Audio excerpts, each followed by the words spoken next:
اس وقت پاکستان جس سچویشن کی طرف ہے، ایک طرف پر انٹرنیشنل لیول پہ بہت بڑی تبدیلیاں بھی ہو رہی ہیں، اور دوسری طرف پہ کرنٹ ہماری جو پولیٹیکلی اندر جو اس وقت گراؤنڈ پہ جو چینجنگز ہیں پولیٹیکلی، آپ ان چیزوں کو کس طرح سے دیکھتے ہیں؟ دیکھیں، اگر آپ اوورال پاکستان کا مطالعہ کریں پاکستان کے ساتھ، تو 3 بڑی شخصیات پاکستان کی ہسٹری کی کے ساتھ جڑی ہوئی ہیں. سب سے پہلے تو قائد اعظم ہے، مطلب ایک جنہوں نے پاکستان بنایا. We was the father of the nation. ان کی تو میں یہاں چلو بات ہی نہیں کروں گا. اس کے بعد ایک فگر جو عوام میں سے اٹھ کے آئی تھی، وہ ذوالفقار علی بھٹو تھے. یعنی ایک پارٹی انہوں نے یونیک، آپ وہ ٹھیک ہے پروڈکٹ تھے مارشل لا کی، اس میں کوئی شک نہیں. پہلے وہ سکندر مرزا نے انہیں آپٹ کیا، پھر ایوب خان کے وہ بلو آئیڈ بوائے بنے، لیکن پھر انہوں نے اپنی پارٹی بنائی، لیکن وہ پارٹی اس کے اندر سے بنی. اس کے بعد جو شخصیت آئی ہے وہ عمران خان ہے. عمران خان ایک کامنر تھے آپ کی طرف. میرے خیال میں 40 سال کی عمر تک لوگوں کے خواب و خیال میں بھی نہیں ہوا کہ سیاست میں آئے گا، مطلب کہ یا ایک کھلاڑی تھا، ایک بڑا ہیرو تھا، نیشنل ہیرو تھا. لیکن انہوں نے ایک پارٹی بنائی اور اپنی زندگی میں اس پارٹی کو یہاں تک لے کہ انہوں نے الیکشن جیتا اور اقتدار میں آ گئے. اب امریکنس جو ہے نا، وہ ایک ڈیلیما ہے. پہلے انہوں نے بھٹو کے ساتھ جس طرح سے ڈیل کیا، اس میں کوئی شک نہیں کہ بھٹو خود ان میں بہت خرابیاں تھیں، لیکن بھٹو کو پھانسی تک پہنچانے میں امریکہ کا بڑا ہاتھ تھا، کیونکہ انہوں نے بعض پالیسیوں کو چیلنج کیا تھا. یہ صورتحال اب بھی ہے. آپ سمجھتے ہیں بھٹو صاحب کو ان پالیسیز کو چیلنج نہیں کرنا چاہیے تھا؟ نہیں، کیوں نہیں کرنا چاہیے تھا؟ He was a national. دیکھیں نا، انہوں نے اپنے ان بھٹو میں ایک چیز تھی، ڈریم تھا کہ میں تاریخ میں اپنا مقام بناؤں.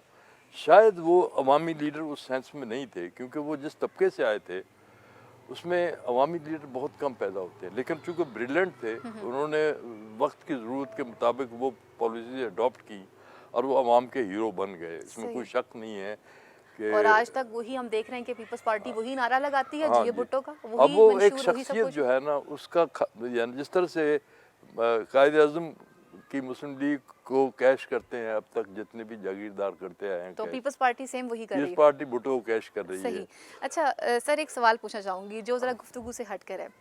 آپ نے بہت ساری کتابیں لکھی ہیں جس میں آپ نے جھوٹ کا پیغمبر بھی لکھا، پھر آپ نے میں وزیر اعظم نہیں بنوں گی، اور اس طرح کی بہت ساری تحریریں آپ نے کی ہیں. سر ایک سوال جہاں پر جو میں آپ سے خود بذات خود پوچھنا چاہوں گی کہ یہ ایسی کیا خاص وجہ تھی کہ ہر دور میں خواہ وہ آمریت ہو خواہ وہ جمہوریت ہو، آپ ایوان کا ایک خاص حصہ رہے ہیں، خواہ وہ مسلم لیگ نون کا دور ہے یا پاکستان پیپلز پارٹی کا دور ہے یا پھر تحریک انصاف کا دور؟ میں آپ نے بہت اچھا سوال کیا ہے. یہ میرا بدقسمتی کہہ لیجئے یا یوں کہہ لیجئے کہ میں اپنے ساتھ بہت سنسیئر تھا اپنی ذات کے ساتھ، جی، کہ میں کبھی یعنی مطلب ایوب خان کے دور میں ان کے خلاف ہو گیا جمہوریت کے پلیٹ فارم پہ کہ عوام کی حکومت ہونی چاہیے. لیکن میں آپ کو بتاؤں کہ ہمیشہ جو صحافی جو ہوتے ہیں، جرنلسٹ جو ہوتے ہیں، اینالسٹ جو ہوتے ہیں، وہ ہمیشہ درست نہیں ہوتے. میں جہاں تک کہوں گا، میں آپ کے سامنے آج یعنی ہائنڈ سائٹ میں دیکھتے ہوئے کہ پاکستان کے ساتھ بہت بڑا کے خلاف سازش ہوئی تھی جب ایوب خان کے خلاف پچ کیا گیا محترمہ فاطمہ جناح کو. صحیح. محترمہ فاطمہ جناح بہت بڑی شخصیت تھی، قائد اعظم کی بہن تھی، بالکل. وہ ہمارے لیے بڑی مقدس تھی. لیکن انہیں لانے والے کون تھے؟ شیخ مجیب الرحمان، خان ولی خان. آپ پیچھے دیکھیں نا کون لوگ کھڑے تھے، کیونکہ وہ پاکستان کو ڈی اسٹیبلائز کرنا چاہتے تھے. پاکستان بہت اسٹیبل ہو چکا تھا. صحیح. اس وقت پاکستان ایشیا کا ایک بہت بڑا یعنی ملک شمار ہوتا تھا. کوریا ہماری پالیسیز کو اڈاپٹ کر رہے تھے. لیکن ہم نے اس وقت نہیں سوچا. میں خود ذاتی طور پر محترمہ فاطمہ جناح کے ایک سپاہی کے طور پر ان کے ساتھ شامل ہوا، جس کی وجہ سے میرا اخبار جو ہے جو تھا اس پہ عطاف نازل ہوا. اور لیکن میں آج سمجھتا ہوں کہ ایوب خان کو رہنا چاہیے تھا. یہ بدقسمتی ہوئی. ایوب خان کو تب وہ ہٹا نہیں سکے، لیکن اس کے بعد بھٹو کو لائے وہ. یہ بڑی تلخ حقیقتیں ہیں. ہمارے نیشنل لیڈرز بھی جو ہیں وہ انڈائریکٹلی یعنی دانستہ طور پر یا نادانستہ طور پر وہ انٹرنیشنل جو سیاست ہے اس کا مورا رہے ہیں. مطلب بنتے رہے. ان شارٹ یہ کہنا چاہیے کہ ہمارے جتنے بھی پولیٹیکل لیڈرشپ رہی ہے انہیں مجبوراً گائیڈ لائن کہیں اور سے لینی پڑتی تھی یا ان کی ماننی پڑتی تھی. اسی وجہ سے اکنامکس ہماری جو تھا نا وہ محتاج تھی ہمیشہ. پاکستان جو اس زمانے میں ہتھیاروں کی وجہ سے ہم امریکہ کے مجبور تھے, یعنی کہ ہمیں تو اگر ہمارے پاس F-16 نہ ملتے, ہمارے پاس نہ ہوتا, تو انڈیا کے لیے کیک واک تھا پاکستان. یعنی ہتھیار وہ جو ہمیں ہے ایزیلی کسی یہاں بھی طرح بڑی ایگزیکٹلی بہادر قوم ہے, لیکن 5 گنا طاقتور, پھر پورا سوویت یونین اس کے بیک پہ تھا انڈیا کی. تو اس وقت ہماری بڑی مجبوریاں تھیں. اچھا, سقوط ڈھاکہ کو کس طرح سے دیکھتے ہیں آپ؟ سمجھتے ہیں مشرقی پاکستان جو پاکستان سے جدا ہوا ہاں, ہے, یہ بڑا انٹرسٹنگ سوال آپ یہ نے کیا ہے. آج یہ میں آپ کو یہی میں اس سوال کا جواب دوں. میں جب 1967 میں مشرق کا ایڈیٹر تھا, تب ایک ہنگامی پریس کانفرنس بلائی تھی الطاف گور نے, اس وقت سیکریٹری انفارمیشن تھے, اور یہ اگرتلا سازش کیس ہمارے سامنے پیش کیا تھا کہ شیخ مجیب الرحمان کو جو میں نے گرفتار کیا ہے بعد میں, کہ شیخ مجیب الرحمان ہیڈ پلانڈ کہ ایوب خان کو ایبڈکٹ کرنے کا, یا ابھی اس پاکستان جا رہے تھے, ایک سازش تھی. میں سمجھتا ہوں کہ شیخ مجیب الرحمان شروع سے ہی انڈیا کے پے رول پہ تھا.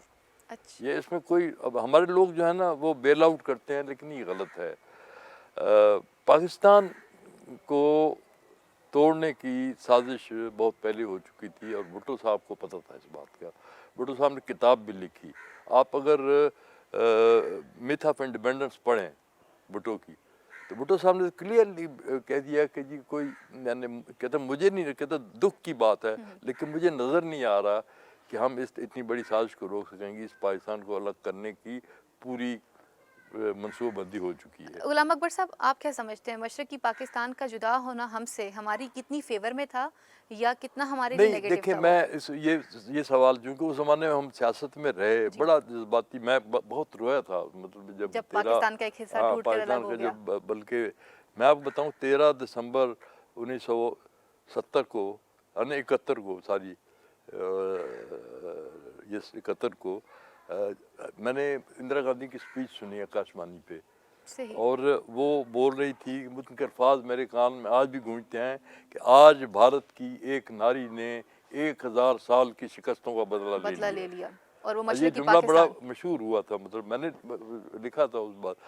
تو تب مجھے بڑا دکھ ہوا تھا. وجہ جو تھی, میں آپ کو بتاؤں کہ پاکستان دنیا کی تاریخ میں ایسا کوئی ملک پہلے نہیں بنا تھا کہ 1000 سال کے 1000 میل کے فاصلے پر 2 صوبے ہوں, اور ان کے درمیان ایک دشمن ٹیریٹری ہو, اور وہاں سے وہاں تک جانے کا کوئی راستہ نہ ہو. اس سے پہلے میں آپ کو تاریخ میں لے جاؤں گا, جب مسلمانوں نے کانکویسٹ شروع کی ہے, تو اس وقت دمشق ہمارا سے اس وقت اسپین فتح کیا تھا. تو اسپین جو تھا نا, وہ خلافت کا حصہ نہیں رہ سکا تھا. 10-20-25 سال کے بعد الگ ہو گیا تھا, کیونکہ ممکن ہی نہیں تھا کنٹرول کرنا اس زمانے میں, کسی زمانے میں. اور اس زمانے میں دیکھیں کہ جب کہ ایک دشمن ٹیریٹری درمیان میں ہو, اور آپ سمندر بھی انہی کے سے گزر کے جانا ہے, راستہ بھی نہیں, تو یہ ممکن نہیں تھا کہ یہ پاسبل نہیں تھا کہ بھئی ان کو اس طرح سے چلایا جا سکتا. شروع سے ہی یہ ہماری بدقسمتی رہی ہے. تو اس کے لیے بہترین طریقہ یہ تھا کہ کنفیڈریشن بنتی. یہ میں آج بالکل یہ بات جو ہے نا, وہ Pakistan United States of Pakistan ہوتا, ان کا اپنا صوبہ, ان کے اپنے وزیر اعظم ہوتا, لیکن صدر ایک ہوتا, جھنڈا ایک ہوتا. صحیح. جیسے ہم نے آزاد کشمیر کو ایک حیثیت دی ہوئی ہے, جس طرح سے ہم گلگت کی ایک حیثیت کے حوالے سے بات کرتے ہیں, سیم اسی طرح سے ہمیں ان کو بھی الگ سے حیثیت دے دینی چاہیے تھی کہ وہ اپنا خود اپنے اس ملک کو, اپنی چیزوں کو رن کرتے وہاں پر. گلگت کی بات کر رہی ہیں؟ نہیں, میں اس پہ بنگلہ دیش کے حوالے سے بات کر رہی ہوں. جیسے آپ کہہ رہے ہیں کہ سیم لائک اس طرح سے جیسے ہم یہ شروع سے ہی ہمیں, جب پاکستان بنا تھا اس وقت ایکچولی پاکستان موومنٹ سٹارٹ ہی وہاں سے ہوئی تھی. یہ ہماری ایک تاریخی حیثیت ہے. اگر ڈائریکٹ ایکشن سہروردی کا نہ ہوتا تو پاکستان کو بڑی مشکل سے پاکستان کے لیے راستہ ہموار ہوتا. تو بہرحال یہ تو ایک قدرت کا فیصلہ تھا. میں سمجھتا ہوں کہ اس میں ہم کچھ نہیں کر سکتے تھے. اور یہ الزامات لگانا جو ہے نا, یہ کہ جی بھٹو نے توڑا یا فوج نے توڑا یا کس نے توڑا, ایکچولی یہ انڈیا نے توڑا, اور انڈیا اسے توڑنے کی پوزیشن میں تھا, کیونکہ اسے انٹرنیشنل اسٹیبلشمنٹ کی حمایت حاصل تھی. اور ان کو ایک مہرہ مل گیا تھا مجیب الرحمان کو آپ کسی طریقے سے بھی ابزارو نہیں کر سکتے اس رسپانسبلٹی۔ چلیں اب ہم آتے ہیں اپنی کچھ کرنٹ سچویشن کی طرف۔ اب ہم کچھ بات کرتے ہیں مولانا فضل الرحمان صاحب کی، میاں محمد نواز شریف صاحب کی بات کرتی ہوں، پاکستان کے ایکس پرائم منسٹر بھی رہے، اداروں کو جس طرح سے تنقید کیا گیا، پی ڈی ایم کے اجلاس کو کس طرح سے دیکھتے ہیں، پھر آپ ان کے جلسوں کو کس طرح سے دیکھتے ہیں کہ وہ جماعتیں جو کبھی ماضی میں ایک دوسرے کے دشمن ہوا کرتے تھے، ہم میاں محمد نواز شریف کی بہت ساری گفتگو اس طرح کی موجود ہے جو محترمہ کے بارے میں وہ استعمال کیا کرتے تھے، اور اسی طرح سے پیپلز پارٹی بھی جو تھی وہ کبھی بھی ایک نظریاتی پارٹی ہو کے کبھی بھی نون لیگ کے ساتھ نہیں آنا چاہتی تھی۔ آج وہ تمام لوگ جو کبھی ایک دوسرے کے ساتھ نہیں بیٹھ سکتے تھے اکٹھے بیٹھے ہوئے ہیں، بلاول ان کی قیادت کر رہے ہیں اور میاں صاحب کی طرف سے ان کی قیادت ان کی صاحبزادی کر رہی ہیں۔ دیکھیے یہ سبجیکٹ بڑا، اس میں تین بڑے، یہ جو پی ڈی ایم ہے نا، اس میں تین ایلیمنٹس بڑے امپورٹنٹ ہیں، ایک تو مسلم لیگ نون، دوسری پیپلز پارٹی اور تیسرے مولانا فضل الرحمان۔ اب آپ دیکھ لیجئے کہ پیپلز پارٹی جو ہے وہ اس کی شمولیت وہ مفادات کی وجہ سے ہے کہ وہ کسی نہ کسی قیمت پر زرداری صاحب کیونکہ ٹارگیٹ ہیں بہت بڑے کرپشن کے حوالے سے، تو وہ بحالت مجبوری ادھر گئے ہیں، یہ وہ این آر او لینے کے لیے کسی صورت میں۔ یہ بالکل عمران خان ٹھیک کہتے ہیں کہ میں این آر او نہیں دوں گا، لیکن جہاں تک نون لیگ کا تعلق، میں شروع سے ہی دیکھیں میں کیوں میرا میاں نواز شریف کے ساتھ ذاتی تعلق تھا، ہم تحریک استقلال میں اکٹھے تھے، نیشنل ورکنگ کمیٹی میں ہم نے اکٹھے کام کیا، اور جب وہ انہوں نے پہلا الیکشن جو تھا نا وہ اس کے لیے مجھے منتخب کیا کہ میں ان کا ایڈورٹائزنگ میں نے انہیں بہت سپورٹ کیا تھا، لیکن میں نے جب انہیں قریب سے دیکھا تو میں ابن خلدون کا ایک بڑا مشہور، مطلب ابن خلدون کی تو پوری فلسفی اس بات پہ ہے، آپ مقدمے پڑھیں کہ جس مملکت میں تاجر جو ہے اس کے پاس سیاسی اقتدار آ جائے وہ تباہ و برباد ہو جاتی ہے، وہ فیصلے اسی طرح سے کرتے ہاں، اس وجہ سے کہ تاجر جو ہوتا ہے اس کا بنیادی نفع نقصان پہ چلتا ہے، اس کا پورا محور جو ہوتا ہے اپنا بزنس ہوتا ہے، اپنا کاروبار ہوتا ہے۔ اچھا، میاں نواز شریف نے فوراً ہی جب وہ اقتدار میں آئے تو انہوں نے انڈیا کے ساتھ، دیکھیے ان کے تعلقات جو ہے نا یہ جندال وغیرہ کے ساتھ بہت پرانی، جب وہ پرویز مشرف کے جانے کے بعد، بلکہ اسی زمانے میں یہ لاہور بس کا بڑا چرچا چلا تھا، واجپئی جب آئے تھے، یہ بھی ان کا یہ تھا کہ کشمیر کو وہ کارپوریٹ میں ڈال کے انڈیا کے ساتھ تعلقات بنا کے، اور امن کی آشا بھی انہوں نے ایک بڑی، ان کا ایک ڈریم تھا کہ میں بھی ٹاٹا کی طرح، برلا کی طرح ایک بڑا انڈسٹریلسٹ بنوں، تو وہ اسی پر قائم ہیں۔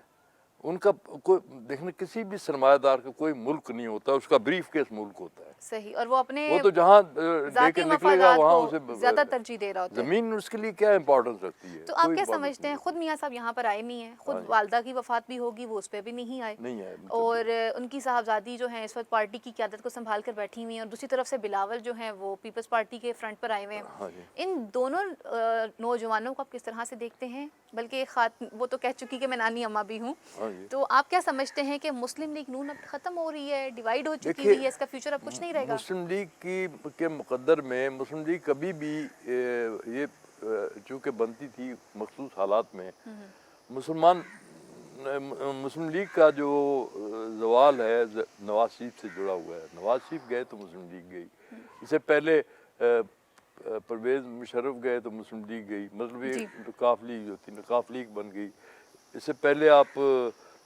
ضیاء صاحب تھے تو مسلم لیگ گئے، تو مسلم لیگ کئی دفعہ پیدا ہوئی ہے، مسلم لیگ ایک نام ہے جو حکمران جماعت اپنے ساتھ چپکا لیتی ہے۔ تو آپ پھر اب نون کے حصے کو کیسا دیکھ رہے ہیں کہ نون ختم ہو چکی ہے؟ نہیں، میرا خیال ہے کہ اب اس کا کوئی مستقبل نہیں ہے، وہ واپس نہیں آئیں گے؟ میں آپ کو سیدھی سادھی بات کرتا ہوں، پاکستان میں کوئی جماعت جو ہے نا چل نہیں سکتی جب تک وہ اسٹیبلشمنٹ اس کے ساتھ نہیں ہے۔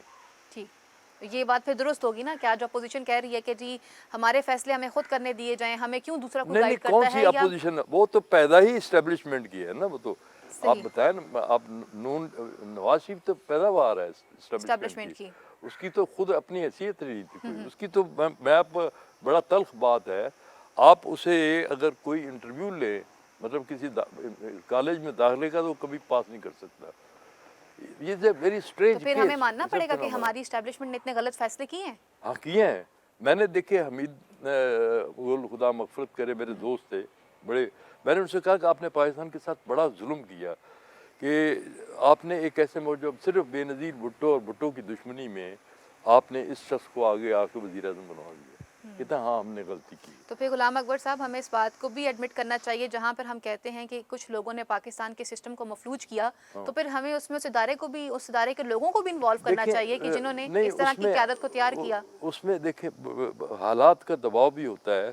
بدقسمتی یہ کے لیے کہ ہمارا جمہوری روایات میں اگر یہ قائد اعظم کی منشا کے مطابق یہ ملک جو ہے نا آئین بناتا, قائد اعظم چاہتے تھے شروع سے, بلکہ ان کے نوٹس میرے ان کے ہاتھ کے لکھے ہوئے میں دیکھے ہیں, میرے پاس موجود ہیں. اچھا. اس میں کہتے ہیں کہ پاکستان میں پارلیمنٹری سسٹم جو ہے کامیاب نہیں ہوگا, یہ سوائے برطانیہ کے کہیں کامیاب نہیں ہوا. تو یہاں پر ہمارے پاس پھر سسٹم کو چینج ہونا چاہیے.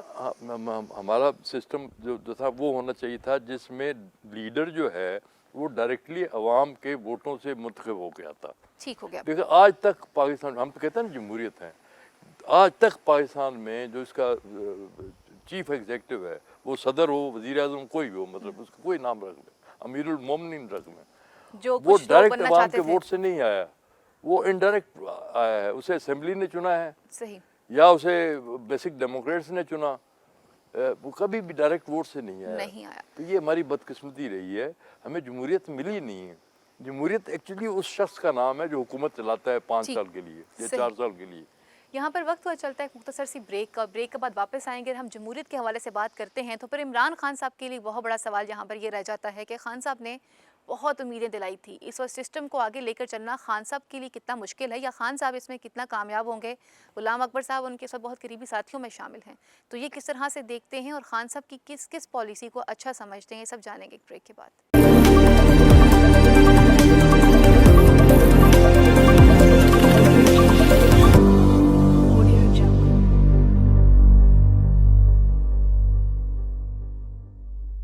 دنیا میں اکانومی اس وقت ٹوٹلی ڈسرپٹ ہے. کہیں مارکیٹ شیئر کی جنگ ہے, کہیں پرائسز کی. کوئی ویلیوز کریٹ کر رہا ہے اور کوئی سپلائی چین سٹرونگ کر رہا ہے. اس لیے گلوبلی ایکوٹیز, کموڈیٹیز اور پریشیس میٹلز وولیٹائل ہیں. پاکستان خود انٹرنل اور ایکسٹرنل فرنٹس کے اکنامک چیلنجز کو کاؤنٹر کر رہا ہے. کیا کر پائے گا؟ اور اتنے رسکی انوائرمنٹ کا امپیکٹ ہمارے بزنسز پہ کیا ہوگا؟ ان تمام اہم امور کو ہم سمارٹلی ڈسکس کریں گے اپنے program business news daily with Ahsan Iqbal میں. So watch us Monday through Friday only on Talent News. Pakistan میں آن لائن بزنس کا کیا ہے اسکوپ؟ پاکستان ایک ڈیجیٹل کنٹری بن رہا ہے. پاکستان میں ڈیجیٹل امپروومنٹس کیسے ہو رہی ہیں؟ ہم ڈیجیٹل پاکستان میں آپ کی ملاقات کروائیں گے پاکستان کے مشہور آئی ٹی ایکسپرٹ سے, جو کہ دیں گے آپ کے سوالات کے جوابات. دیکھتے رہیے ٹیلنٹ نیوز.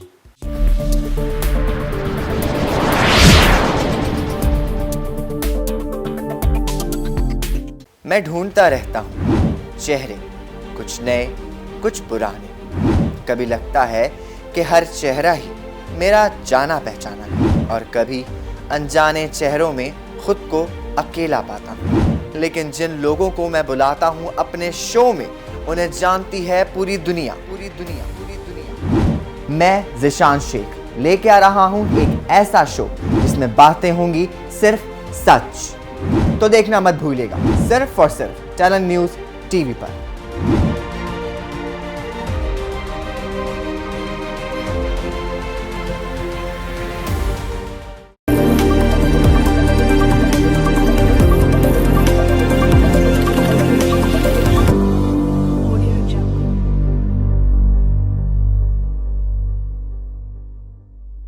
ویلکم بیک ناظرین. پروگرام میں دوبارہ سے خوش آمدید کہتی ہوں. غلام اکبر صاحب میرے ساتھ موجود ہیں, جن سے میں نے جانا کچھ ماضی میں جا کر کچھ باتوں کو جاننے کی کوشش کی. گو کہ وقت بہت مختصر ہے, لیکن اس کے باوجود آئی ٹرائی مائی بیسٹ کہ ہم ان کچھ سوالات کے اوپر سے بھی پردہ اٹھائیں کہ جو سوالات انتہائی تلخ حقیقت اپنے ساتھ رکھتے ہیں, اور جس پہ شاید ہم بات نہیں کرنا چاہتے, یا بات کرتے ہیں تو اپنے الفاظ کو دبا لیتے ہیں.